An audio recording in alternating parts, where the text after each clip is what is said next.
coming into Rosati, which has been real famous on Route 66 for the grapes. And they have all these little roadside stands here. People, like this woman here, pulled off on the interstate and walked across. But you can tell this one's been here a while. So let's just see. We got to do this because it's part of Route 66 history. Hello there. Hello. Well, this is a Route 66 thing to do. Pull over and buy grapes. That's the thing to do. Yeah. So that's what we did. In fact, 2 days, that was Wednesday. What is it today, Friday? That'd be 2 days ago. We had photographers here from Route 66. Had a Corvair and everything else. Corvette, I mean, and took pictures and all. Well, now you got a 59 Cadillac here. So how long have you been selling grapes here?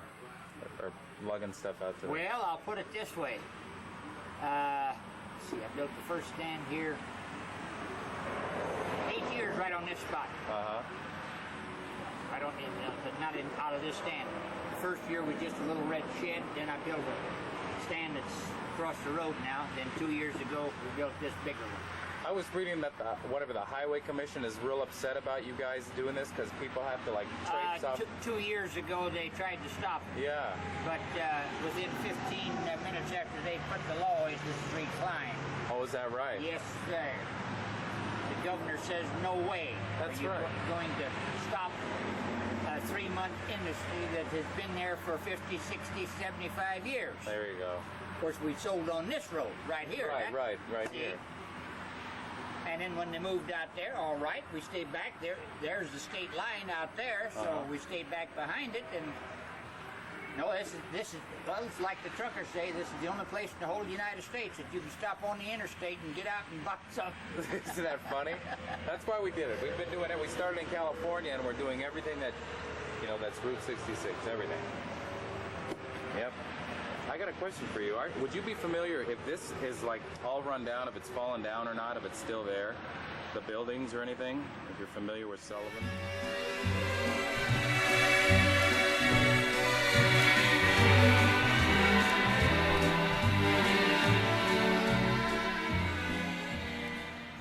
It's not all the same, but the motel is still there. It's still there? Yes.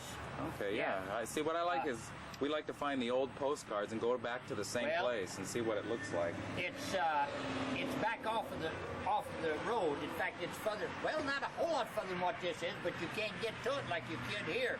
You've got to go into Sullivan and get down behind the fence, behind the road. So you turn in into Sullivan and then you go down. Well, I'm going to do that then. But it's not the same, but it is still there. Only I wasn't so sure is that called Sunrise? Sunrise. I don't think it's still Sunrise, but it could be. I'm not going to say that it ain't. Well, this is a really old postcard. Yeah. I'm not going to say that it's not Sunrise. Seems to me like, of course, hell, when you're driving by Sunrise and Sullivan, it would sort of might be the same. I just thought it was Sullivan Motel, and that's what. But right. I didn't want to stop. I've never been there, so I don't know. Well, we'll just have to see. Well, anyway, how much are the grapes? $3 a tray. Well, that car that just went by is right on 66 here. I'm laying right in the grass alongside in between the interstate and the highway. Eric is standing there with his hand above his eyes. And anyway, we brought the grapes, some jelly, and some wine, and I mean, not wine, but grape juice.